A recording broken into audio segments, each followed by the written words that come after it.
네, 여러분 반갑습니다. 더불어민주당 대전 중구 출신 황운하입니다. 우리 검찰개혁은 문재인 대통령의 첫 번째 대선 공약이었고, 또 대선 전국에서 국민들이 첫 번째로 꼽은 시대적 과제였습니다. 그로부터 3년 3개월이 넘는 시간이 흘렀습니다. 검찰 개혁의 목표와 원칙은 수사와 기소의 분리입니다. 중간 단계로서, 과도기 단계로서 검찰의 직접 수사를 대폭 축소하는 것이 검찰개혁의 취지에 부합한다고 볼 수 있겠습니다. 그 같은 입법 취지를 담아서 금년 초에 검찰청법과 형사소송법이 국회를 통과한 바 있습니다. 후속 조치로서 대통령령이 제정이 되었습니다. 그래서 입법 예고가 되었습니다. 하지만 입법 예고된 대통령령이 입법 취지를 담아내지 못하고 오히려 검찰개혁의 취지에 역행하는 내용을 담고 있어서 수정이 반드시 필요하다는 판단하에 오늘 저를 포함해서 관련 학회, 단체 등의 공동 명의로 입장을 발표하게 되었습니다. 그러면 이제 배부해드린 입장문을 낭독하겠습니다. 간단하게 낭독한 후에 질문이 있으면 여러분들의 질문에 성실히 대답하겠습니다. 검경 수사권 조정 합의문과 개정법의 취지에 역행하는 형사소송법 및 검찰청법 대통령령 제정안의 수정을 강력 촉구합니다. 2018년 6월 21일 국무총리, 법무장관, 행안부 장관, 청와대 민정수석은 검경 수사권 조정 합의문을 발표하였고, 국회는 정부 합의문을 바탕으로 금년 1월 13일 형사소송법과 검찰청법을 개정하였으며, 정부는 2월에 수사권개혁 후속조치 TF를 구성하여 형사소송법과 검찰청법 대통령령 제정을 위한 논의를 진행해 왔습니다. 이후 8월 7일 법무부는 대통령령인 검사와 사법경찰관의 상호협력과 일반적 수사 준칙에 관한 규정 제정안과 검사의 수사 개시 범죄 범위에 관한 규정안, 그리고 법무부령인 검사의 수사 개시 범죄 범위에 관한 규정 시행 규칙 제정안을 입법 예고하였고, 9월 16일 입법 예고에 대한 의견 접수를 마감했습니다. 정부 합의문 그리고 형사소송법과 검찰청법 개정 취지는 국민의 안전과 인권 보호를 위해 경찰과 검찰이 상호 협력하도록 하고, 수사와 기소의 분리를 목표로 검찰의 수사 지휘권을 폐지하고 검찰의 직접 수사를 대폭 제한하는 것임에도 불구하고 이번 입법 예고안은 그 취지에 반하는 여러 문제점이 있습니다.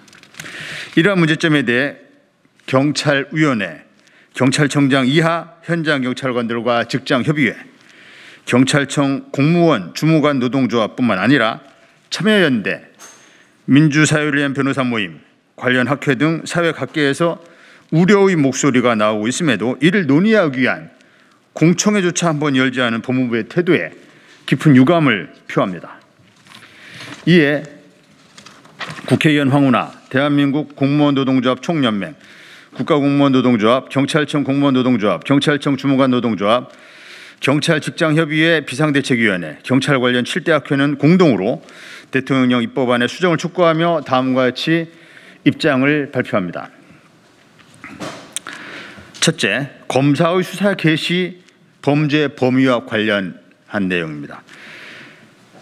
마약 범죄는 검찰청법 제4조에 규정된 6대 범죄에 포함되지 않음에도 불구하고 이를 경제 범죄 범주에 포함시키는 것은 명백한 법률 위반입니다.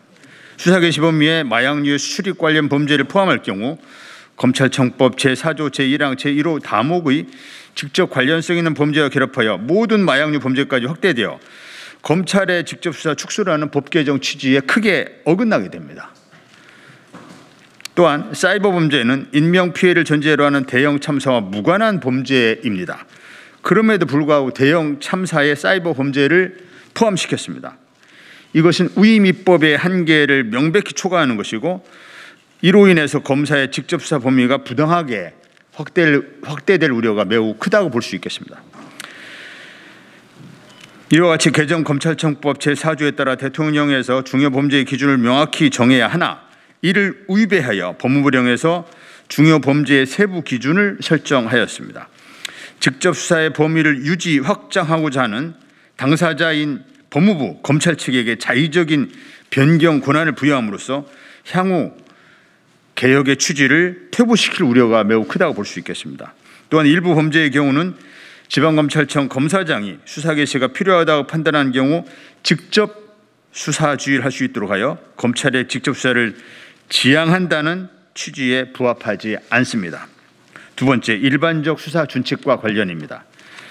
형사소송법 대통령령을 법무부 단독 주관으로 지정하면 조문에 대한 유권 해석과 대통령령의 개정을 법무부 독자적으로 가능하게 함으로써 상호 협력과 견제와 균형이라는 원리가 작동하기 어렵게 됩니다.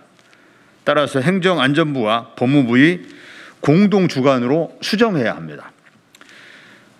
두 번째, 검찰이 증인과 사전에 의무적으로 협의하도록 하는 규정은 증인의 객관성을 담보하지 못할 우려가 있습니다. 세 번째, 수사 중 검사의 직접 수사 범위가 아닌 것으로 확인된 경우에도 검사가 압수수색 검증영장만 발부받으면 다른 수사기관에 이송할 의무를 면제해 주는 것은 영장 청구를 남용할 우려가 있으며 이는 인권 침해로 연결되고 검찰 직접 수사권을 축소하려는 개정법 취지에도 역행합니다.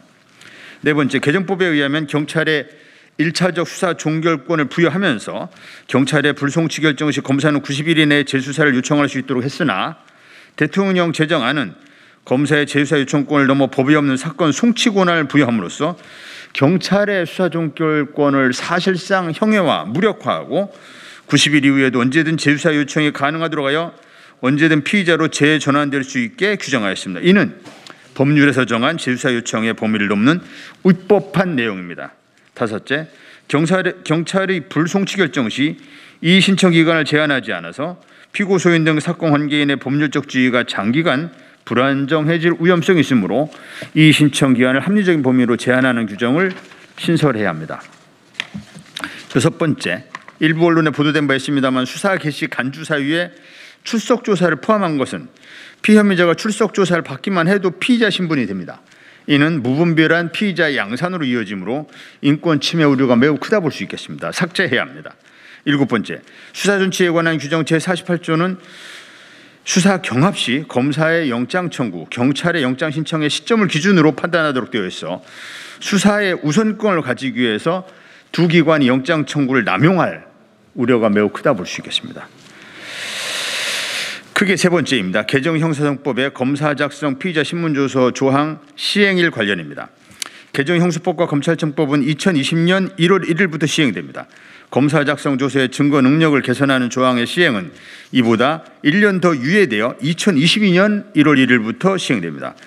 법원 입장은 바로 시행해도 무방하다는 입장을 밝혔음에도 불구하고 다른 개정법 시행일보다 이 증거 능력 관련해서 1년을 더 유예하는 것은 합리적인 근거가 없다고 볼 수 있겠습니다. 공판 중 힘주의의 실제화를 위해 다른 조항과 동일하게 2021년 1월 1일부터 시행해야 합니다. 수사와 기소의 분리는 경찰은 수사, 검찰은 기소와 공소유지라는 본연의 임무에 충실하도록 하는데 그 목적, 취지가 있습니다. 즉 경찰은 수사에 대한 책임성과 전문성, 검찰은 기소에 대한 객관성과 공정성을 제고함과 동시에 양 기관이 상호 존중과 신뢰를 바탕으로 긴밀히 협력하여 국민의 자유와 신체를 보호하고 권리를 보장하자는 것입니다. 투명하고 공정한 사회를 만들기 위한 국민의 검찰개혁 열망이 정부 합의문과 개정 법률에 반영되었습니다. 그 취지에 반하는 대통령령과 법무부령 제정안의 수정을 강력 촉구합니다. 2020년 9월 21일 경찰 직장협의회 비상대책위원회, 경찰청 공무원노동조합, 경찰청 주무관 노동조합, 경찰학 교육협의회, 국가공무원노동조합, 국회의원 황운하, 대한민국 공무원노동조합 총연맹, 한국경찰연구학회, 한국경찰학회, 한국공안행정학회, 한국민간경비학회, 한국범죄심리학회, 한국치안학회 일동, 가나다 순입니다. 첨부된 것은 입법 예고안 관련 법무부에서 입장을 지난주에 자료로 냈습니다. 이에 대한 반박 의견을 담은 검토안입니다. 이것은 뭐 참고하시면 되겠고요. 법무부에서 입법 예고안 관련해서 법무부의 입장을 설명하는 설명 자료에 대해서 그것이 반박하는 내용이 잘못됐다라는 그런 그 반박 내용을 담은 그 검토 자료이고요. 크게 보면 검사의 수사 개시 범위 관련해서 법무부는 대폭 축소될 것으로 예상하지만 이것은 그 검사의 직접 수사가 사실상 그대로 유지될 가능성이 매우 크기 때문에 해서 검찰 개혁이 하나마나한 개혁이 된다라는 것이 첫 번째 내용이고요. 두 번째, 사이버 범죄가 그 사이버 범죄와 마약 범죄가 포함된 것은 뭐 전문성 있는 검찰 수사 역량을 당분간 활용하려는 취지다. 이렇게 그 입장을 설명하고 있지만 이것은 법문헌상 해석 범위를 초과할 뿐만 아니라 검사의 직접 수사를 최소화하겠다는 입법 취지에 배치되어서 모법인 검찰청법의 우인 범위를 일탈하는 것입니다. 또한 이미 마약 범죄와 사이버 범죄는 경찰의 독자적 전문적 수사 역량이 검증된 영역입니다. 이에 대해서 검찰이 이에 대한 수사기관으로 여전히 남을 경우에 국가 인력과 예산이 이중으로 낭비될 소지가 있고 국제적 국내적 공조체제도 이원화돼서 오히려 혼란을 초래할 우려가 크다 하겠습니다. 세 번째, 법무부에서는 6대 범죄에 대해서 검찰의 직접 수사권을 인정함으로써 부정부패에 대한 예방 효과를 기대할 수 있다라는 점을 강조했지만 그 검사의 직접 수사 때문에 어떠한 뭐 부정부패 예방 효과가 나타난다는 것은 이런 논리라면은 검찰 수사를 하나도 줄일 수가 없습니다. 그것은 검찰 개혁 취지에 정면으로 반하는 것이고 검찰의 직접 수사를 줄이지 못한다면 검찰 개혁은 실패로 평가될 것입니다. 수사 준칙 소관부서 관련입니다. 법무부는 본래 법무장관이 수사 준칙 제정의 주체이고 법령의 해석 권한은 법률에서 법무부와 법제처에만 부여했다고 하지만 이것은 국회 논의 과정에서 이미 수사 준칙의 제정 형식을 법무령이 아닌 대통령령으로 정했습니다. 즉 일반기관, 즉 검찰, 법무부의 독주에 따른 그런 폐단 우려에서 대통령령으로 정하도록 한 것입니다. 따라서 이러한 취지는 법무부는 직접적인 이해 당사자이기 때문에 객관적이고 중립적인 판단을 담보할 수 없어서 공동 주관으로 지정해야 한다는 그런 국회 논의 과정의 취지에 어긋납니다. 그다음 형소법 등 모든 그 형사법의 소관부서는 법무부이며 수사준칙은 형수법의 하위 법령이므로 당연히 법무소관이어야 한다 이런 주장이 있지만 그러나 예컨대 수사의 준칙은 경찰이, 기소의 준칙은 검찰이, 재판의 준칙은 법원이 담당하는 것이 원칙입니다. 그 하나만 예를 들자면 형사소송법의 하위 법령인 형사소송 규칙은 대법원 규칙입니다. 이것이 법무소관이 아니고 따라서 그 수사에 관련된 내용을 담고 있다면 최소한 경찰청 주관으로 하는 게 맞지만 최소한 양보해도 경찰청과 법무부의 공동 주관으로 해야 한다는 것입니다. 그리고 상위 법률은 단일 소관이지만 하위 법령은 공동 소관인 입법 내에도 다수 존재합니다. 그다음에 법무부 주장은 공동 소관을 할 경우에 유권 해석이 어려워진다 이렇게 하지만 이것은 달리 해석하면 이견이 발생 시에 법무부가 일방통행하겠다라고 하는 그런 주장이고, 이것은 대등 협력 관계, 경찰과 검찰의 관계를 대등 협력 관계로 전환한 입법 취지에 몰각시키는 것입니다. 마지막으로 이것은 당정청 협의에서 최종 결정된 사항이다 이렇게 주장하지만, 당정청 협의에서는 공동주관, 행안부와 법무부의 공동주관의 의견이 다수였습니다. 이것이 당정청 협의에서 최종 결정된 사항이라는 주장은 사실과 명백히 다릅니다.